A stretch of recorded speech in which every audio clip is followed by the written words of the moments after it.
المال والبنون زينة الحياة الدنيا والباقيات الصالحات خير عند ربك ثوابا وخير أملا 46 সম্পদ ও সন্তান সন্ততি দুনিয়ার জীবনের শোভা আর স্থায়ী সাক্ষাৎ তোমার রবের নিকট প্রতিদানে উত্তম এবং প্রত্যাশাতেও উত্তম।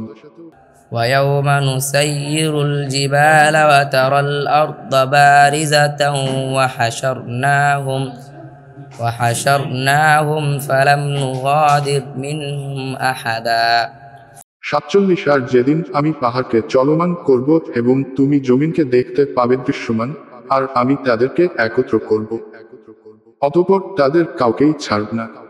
وعرضوا على ربك صفا لقد جئتمونا كما خلقناكم أول مرة بل زعمتم أن لن نجعل لكم موعدا 48 আর তাদেরকে তোমার রবের সামনে উপস্থিত করা হবে কাতারবদ্ধ করে। আল্লাহ বলবেন, তোমরা আমার কাছে এসেছো তেমনভাবে যেমন আমি তোমাদেরকে প্রথমবার সৃষ্টি করেছিলাম, বরং তোমরা তো ভেবেছিলে আমি তোমাদের জন্য কোনো প্রতিশ্রুত মুহূর্ত রাখিনি।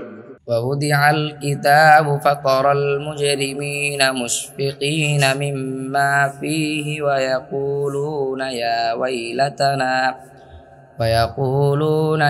ويلتنا ما لهذا الكتاب لا يغادر صغيرة ولا كبيرة إلا أحصاها ووجدوا ما عملوا حاضرا ولا يظلم ربك أحدا 49 আর আমলনামা রাখা হবে। তখন তুমি অপরাধীদেরকে দেখতে পাবে ভীত, তাতে যা রয়েছে তার কারণ। আর তারা বলবে, হায় ধ্বংস আমাদের, কি হলো এই কিতাবে? তা ছোট বড় কিছুই ছাড়ে না, শুধু সংরক্ষণ করে, এবং তারা যা করেছে তা হাজির পাবে।